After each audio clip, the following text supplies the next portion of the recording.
The Secret Agent by Joseph Conrad. Chapter 7.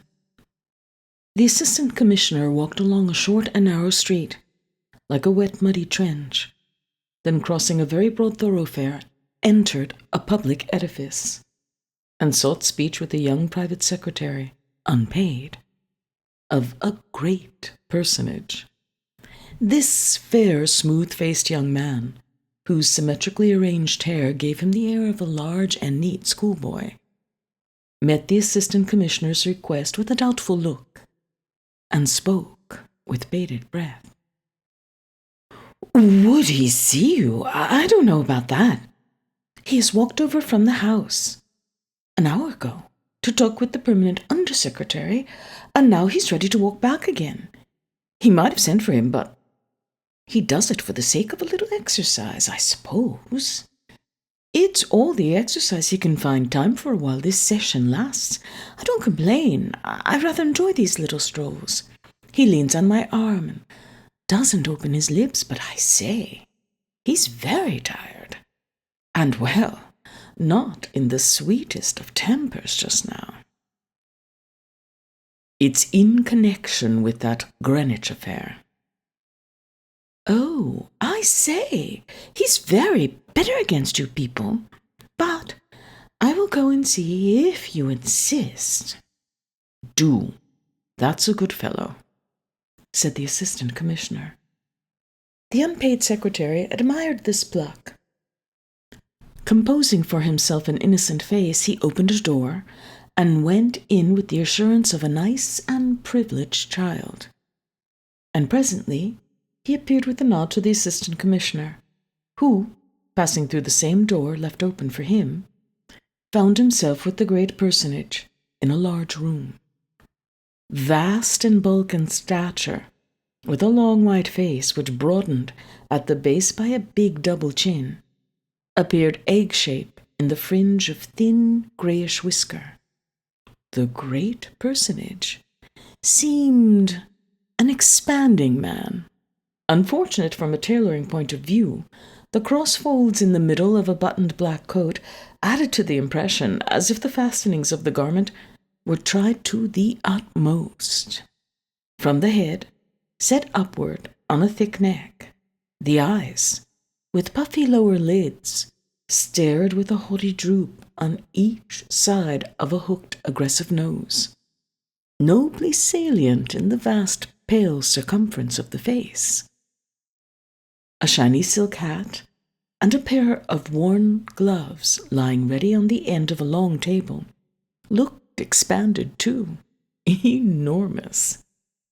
He stood on the hearthrug in big roomy boots and uttered no word of greeting. "I would like to know if this is the beginning of another dynamite campaign," he asked at once, in a deep, very smooth voice. "Don't go into details. I have no time for that." The assistant commissioner's figure before this big and rustic presence had the frail slenderness of a reed, addressing an oak, and indeed, the unbroken record of that man's descent surpassed in the number of centuries the age of the oldest oak in the country. "No, as far as one can be positive about anything, I can assure you that it is not." "Yes, but your idea of assurance is over there," said the great man, with a contemptuous wave of his hand towards a window giving on the broad thoroughfare, "seems to consist mainly in making the Secretary of State look like a fool. I've been told positively in this very room, less than a month ago, that nothing of the sort was even possible." The assistant commissioner glanced in the direction of the window, calmly. "You will allow me to remark, Sir Elthred, that, so far, I have no opportunity to give you assurances of any kind." The haughty droop of the eyes was focused now upon the assistant commissioner. "True, confessed the deep, smooth voice. "I sent for heat. You are still rather a novice in your new berth. And how are you getting on over there?" "I believe I'm learning something every day." Of course, of course. I hope you will get on." Thank you, Sir Elfred. I've learned something today, and even within the last hour or so. There is much in this affair of a kind that does not meet the eye in a usual anarchist outrage, even if one looked into it as deep as can be.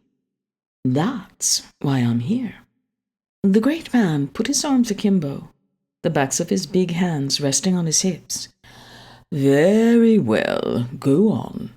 Only no details, pray. Spare me the details." "You shall not be troubled with them, Sir Alfred," the Assistant Commissioner began, with a calm and untroubled assurance. While he was speaking, the hands on the face of the clock behind the great man's back, a heavy glistening affair of massive scrolls in the same dark marble as the mantelpiece, and with a ghostly evanescent tick, had moved through the space of 7 minutes. He spoke with a studious fidelity to a parenthetical manner, into which every little fact, that is, every detail, fitted with delightful ease. Not a murmur, nor even a movement hinted at interruption. The great personage might have been the statue of one of his own princely ancestors, stripped of a crusader's war harness and put into an ill-fitting frock-coat. The Assistant Commissioner felt as though he were at liberty to talk for an hour, but he kept his head, and at the end of the time mentioned above he broke off with a sudden conclusion, which, reproducing the opening statement, pleasantly surprised Sir Alfred by its apparent swiftness and force. The kind of thing which meets us under the surface of this affair, otherwise without gravity, is unusual, in this precise form at least, and requires special treatment. The tone of Sir Alfred was deep and full of conviction. "I should think so, involving the ambassador of a foreign power." "Oh, the ambassador," protested the other, erect and slender, allowing himself a mere half-smile. "It would be stupid of me to advance anything of the kind, and it is absolutely unnecessary, because if I am right in my surmises, whether ambassador or hall porter, it's a mere detail." Sir Alfred opened a wide mouth, like a cavern, into which the hooked nose seemed anxious to peer. There came from it a subdued rolling sound, as from a distant organ, with the scornful indignation stop. "No, these people are too impossible. What do they mean by importing their methods of Crim Tartary here? A Turk would have more decency." "You forget, Sir Alfred, that, strictly speaking, we know nothing positively as yet." "No? But how would you define it? Shortly?" "Bare-faced audacity, amounting to childishness of a peculiar sort." "We can't put up with the innocence of nasty little children," said the great and expanded personage, expanding a little more, as it were. The haughty drooping glance struck crushingly the carpet at the Assistant Commissioner's feet. "They'll have to get a hard rap on the knuckles over this affair. We must be in a position to... what is your general idea? State it shortly. No need to go into details."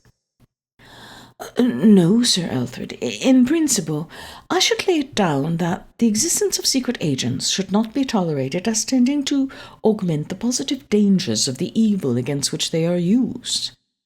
That the spy will fabricate his information is a mere commonplace, but in the sphere of political and revolutionary action, relying partly on violence, the professional spy has every facility to fabricate the very facts themselves, and will spread the double evil of emulation in one direction, and of panic, hasty legislation, unreflecting hate on the other. However, this is an imperfect world. The deep-voiced presence on the hearthrug, motionless, with big elbows stuck out, said hastily, "Be lucid, please." "Yes, Sir Alfred, an imperfect world. Therefore, directly the character of this affair suggested itself to me, I thought it should be dealt with special secrecy, and ventured to come over here." "That's right," approved the great personage, glancing down complacently over his double chin. "I am glad there's somebody over at your shop who thinks that the Secretary of State may be trusted now and then." The Assistant Commissioner had an amused smile. "I was really thinking that it might be better at this stage for heat to be replaced by—" "What? Heat? An ass, eh?" exclaimed the great man with distinct animosity. "Not at all. Pray, Sir Alfred, don't put that unjust interpretation of my remarks." "Then what? Too clever by half?" "Neither, at least not as a rule. All the grounds of my surmises I have from him. The only thing I've discovered by myself is that he has been making use of that man privately. Who could blame him? He's an old police hand. He told me virtually that he must have tools to work with. It occurred to me that this tool should be surrendered to the Special Crimes Division as a whole, instead of remaining the private property of Chief Inspector Heat. I extend my conception of our departmental duties to the suppression of the secret agent, but Chief Inspector Heat is an old departmental hand. He would accuse me of perverting its morality and attacking its efficiency. He would define it bitterly as protection extended to the criminal class of revolutionists. It would mean just that to him." "Yes, but what do you mean?" "I mean to say, first, that there's but poor comfort in being able to declare that any given act of violence, damaging property, or destroying life is not the work of anarchism at all, but of something else altogether. Some species of authorized scoundrelism. This, I fancy, is much more frequent than we suppose. Next, it's obvious that the existence of these people in the pay of foreign governments destroys in a measure the efficiency of our supervision. A spy of that sort can afford to be more reckless than the most reckless of conspirators. His occupation is free from all restraint. He's without as much faith as is necessary for complete negation, and without that much law as is implied in lawlessness. Thirdly, the existence of these spies amongst the revolutionary groups which we are reproached for harbouring here does away with all certitude. You have received a reassuring statement from Chief Inspector Heat some time ago. It was by no means groundless, and yet this episode happens. I call it an episode because this affair, I make bold to say, is episodic. It is no part of any general scheme, however wild. The very peculiarities which surprise and perplex Chief Inspector Heat establish its character in my eyes. I am keeping clear of details, Sir Alfred." The personage on the hearthrug had been listening with profound attention. "Just so. Be as concise as you can." The Assistant Commissioner intimated by an earnest deferential gesture that he was anxious to be concise. "There is a peculiar stupidity and feebleness in the conduct of this affair, which gives me excellent hopes of getting behind it and finding there something else than an individual freak of fanaticism. For it is a planned thing, undoubtedly. The actual perpetrator seems to have been led by the hand to the spot and then abandoned hurriedly to his own devices. The inference is that he was imported from abroad for the purpose of committing this outrage. At the same time, one is forced to the conclusion that he did not know enough English to ask his way, unless one were to accept the fantastic theory that he was a deaf mute. I wonder now, but this is idle. He has destroyed himself by an accident, obviously. Not an extraordinary accident, but an extraordinary little fact remains. The address on his clothing, discovered by the merest accident, too. It is an incredible little fact, so incredible that the explanation which will account for it is bound to touch the bottom of this affair. Instead of instructing Heat to go on with this case, my intention is to seek this explanation personally, by myself, I mean, where it may be picked up. That is, in a certain shop in Brett Street, and on the lips of a certain secret agent, once upon a time the confidential and trusted spy of the late Baron Stott Wadenheim, ambassador of a great power to the court of St. James. The assistant commissioner paused, then added, "Those fellows are a perfect pest." In order to raise his drooping glance to the speaker's face, the personage on the hearthrug had gradually tilted his head farther back, which gave him an aspect of extraordinary haughtiness. "Why not leave it to Heat?" "Because he is an old departmental hand. They have their own morality. My line of inquiry would appear to him an awful perversion of duty. For him, the plain duty is to fasten the guilt upon as many prominent anarchists as he can on some slight indications he had picked up in the course of his investigation on the spot. Whereas he would say, am bent upon vindicating their innocence. I am trying to be as lucid as I can in presenting this obscure matter to you without details." "He would he?" muttered the proud head of Sir Alfred from its lofty elevation. "I am afraid so, with an indignation and disgust of which you or I can have no idea. He is an excellent servant. We must not put an undue strain on his loyalty. That's always a mistake. Besides, I want a free hand." "A freer hand than it would be perhaps advisable to give Chief Inspector Heat.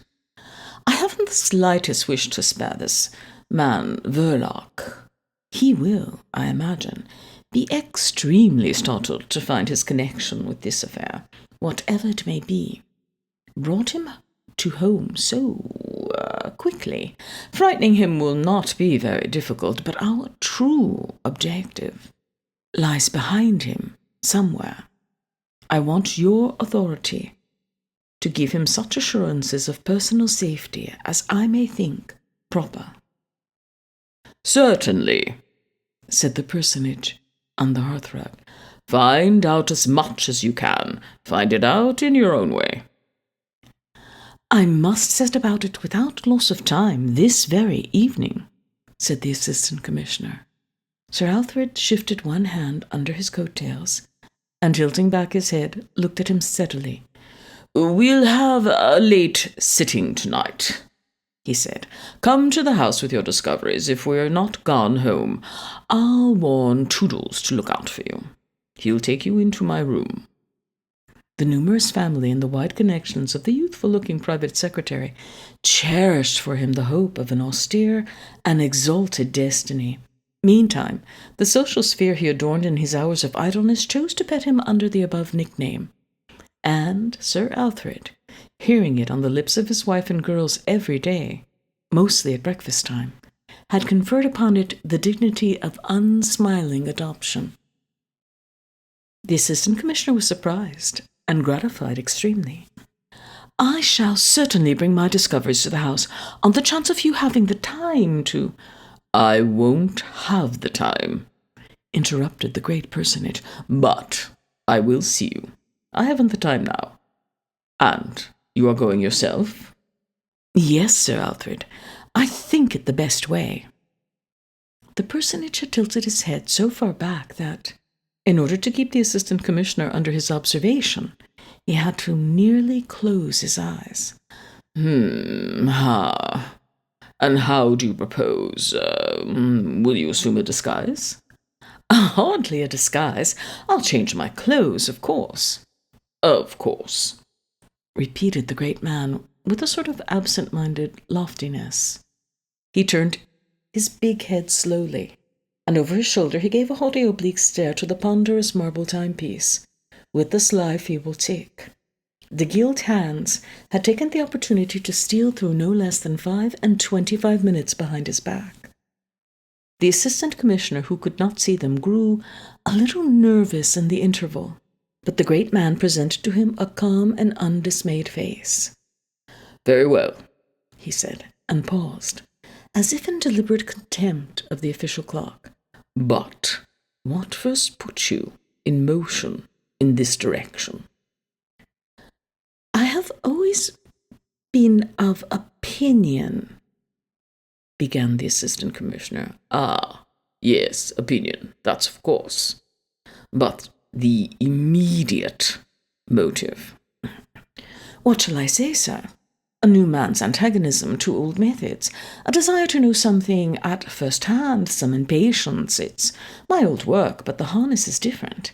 It has been chafing me a little in one or two tender places."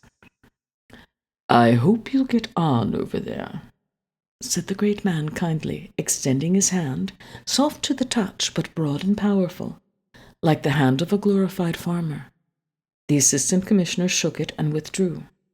In the outer room, Toodles, who had been waiting perched on the edge of the table, advanced to meet him, subduing his natural buoyancy. "Well, satisfactory?" he asked, with airy importance. "Perfectly. You've earned my undying gratitude," answered the assistant commissioner, whose long face looked wooden, in contrast with the peculiar character of the other's gravity, which seemed perpetually ready to break into ripples and chuckles.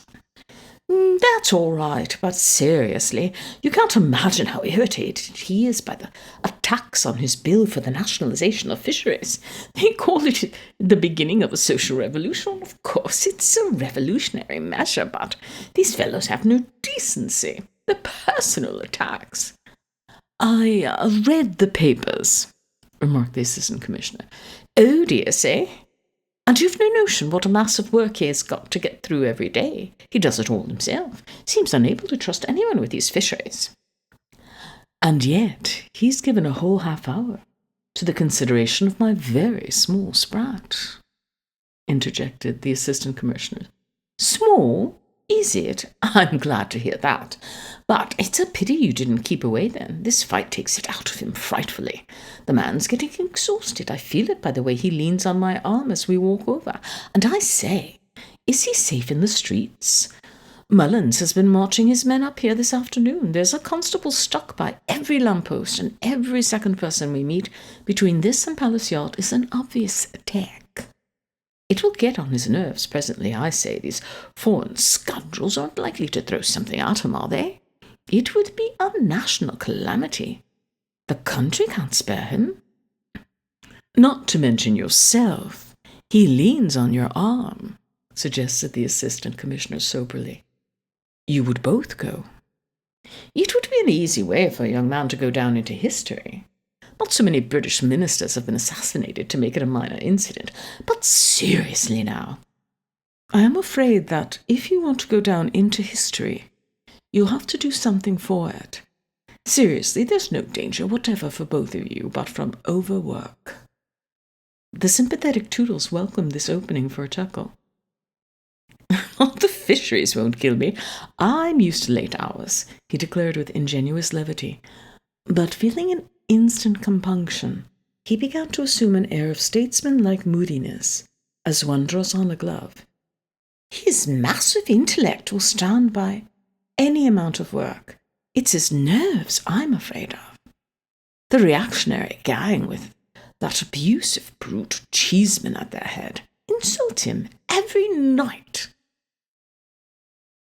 If he will insist on beginning a revolution, murmured the Assistant Commissioner, the time is come, and he's the only man great enough for the work, protested the revolutionary Toodles, flaring up under the calm, speculative gaze of the Assistant Commissioner.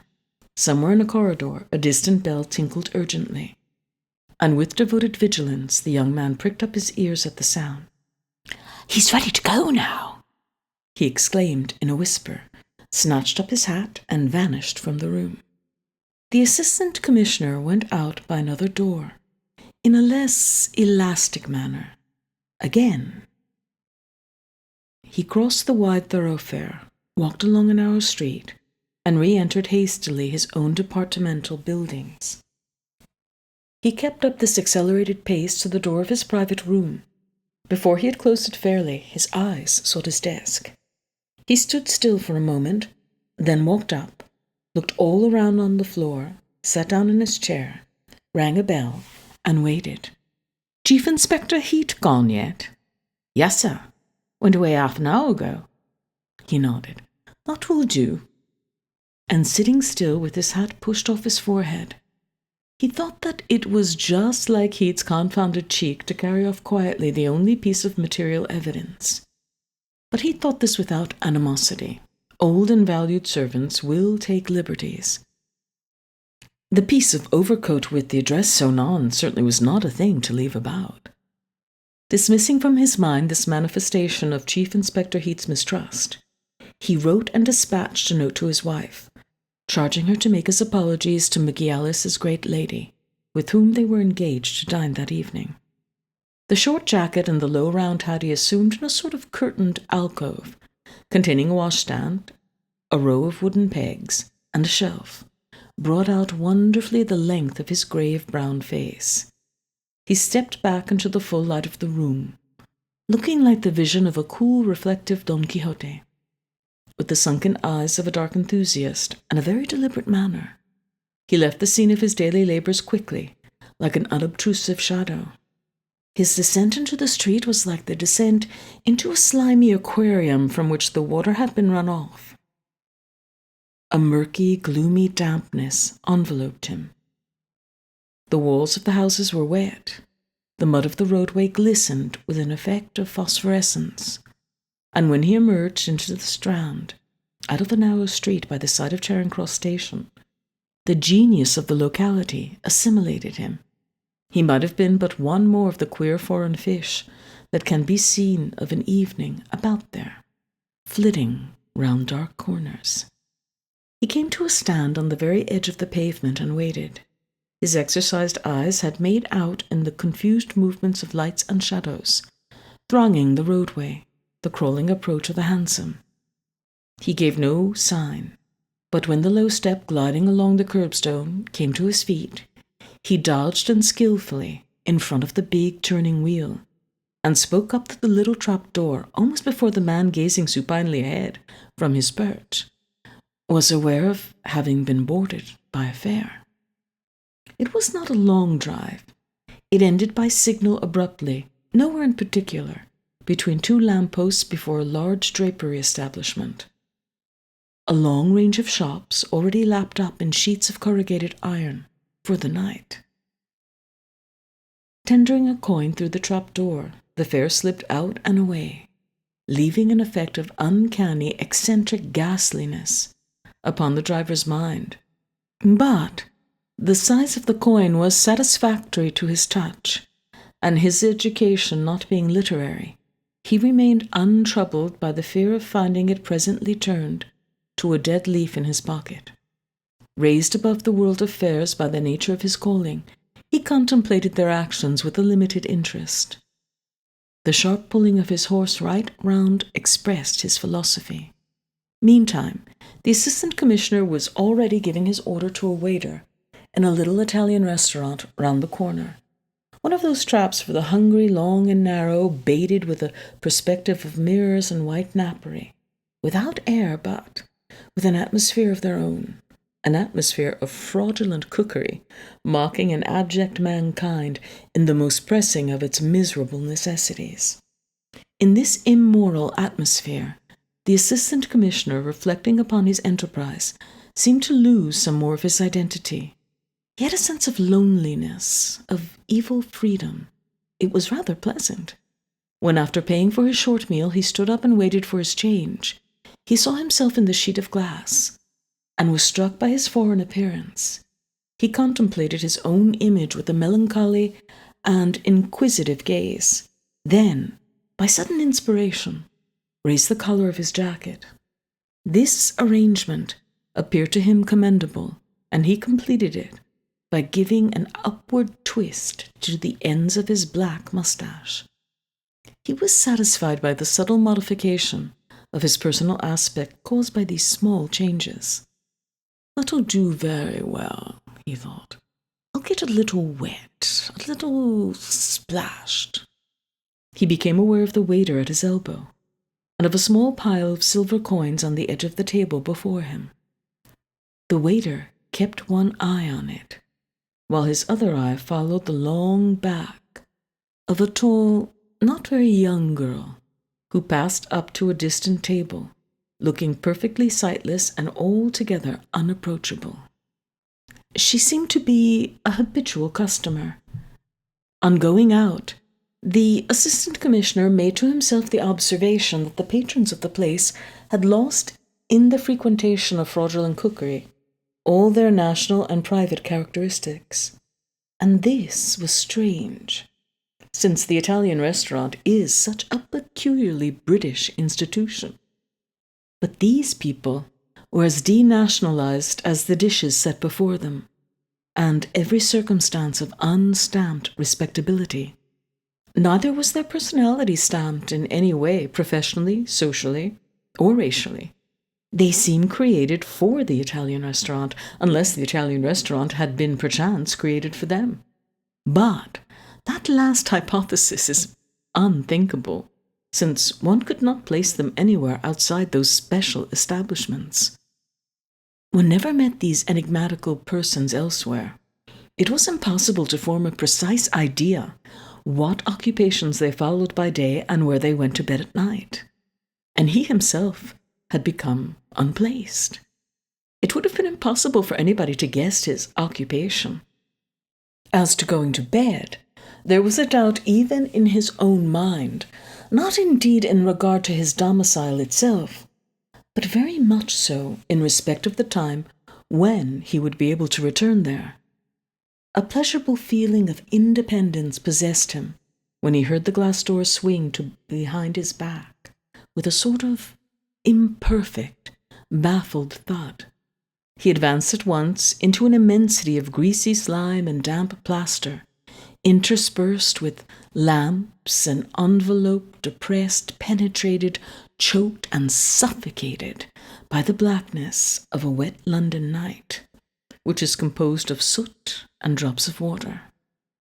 Brett Street was not very far away. It branched off narrow from the side of an open triangular space surrounded by dark and mysterious houses, temples of petty commerce emptied of traders for the night.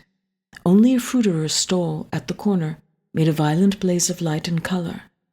Beyond all was black, and the few people passing in that direction vanished at one stride beyond the glowing heaps of oranges and lemons.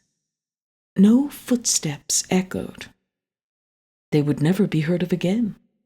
The adventurous head of the Special Crimes Department watched these disappearances from a distance. With an interested eye, he felt light-hearted, as though he had been ambushed all alone in a jungle many thousands of miles away from departmental desks and official inkstands. This joyousness and dispersion of thought before a task of some importance seems to prove that this world of ours is not a very serious affair after all. For the assistant commissioner was not constitutionally inclined to levity. The policeman on the beat projected his somber and moving form against the luminous glory of oranges and lemons, and entered Brett Street without haste. The assistant commissioner, as though he were a member of the criminal classes, lingered out of sight, awaiting his return. But this constable seemed to be lost forever to the force. He never returned, must have gone out at the other end of Brett Street. The assistant commissioner, reaching this conclusion, entered the street in his turn, and came upon a large van, arrested in front of the dimly lit window panes of a carter's eating house. The man was refreshing himself inside, and the horses, their big heads lowered to the ground, fed out of nose bags steadily. Farther on the opposite side of the street, another suspect patch of dim light issued from Mr. Verloc's shop front, hung with papers, heaving with vague piles of cardboard boxes in the shapes of books. The assistant commissioner stood observing it across the roadway. There could be no mistake. By the side of the front window, encumbered by shadows of nondescript things, the door, standing ajar, let escape on the pavement a narrow, clear streak of gaslight within. Behind the assistant commissioner, the van and horses merged into one mass. Seemed something alive, a square-backed black monster blocking half the street with sudden iron-shod stampings, fierce jingles, and heavy, blowing sighs. The harshly festive, ill-omened glare of a large and prosperous public house faced the other end of Brett Street, across a wide road. This barrier of blazing lights opposing the shadows gathered about the humble abode of Mr. Verloc's domestic happiness seemed to drive the obscurity of the street back upon itself, make it more sullen, brooding, and sinister.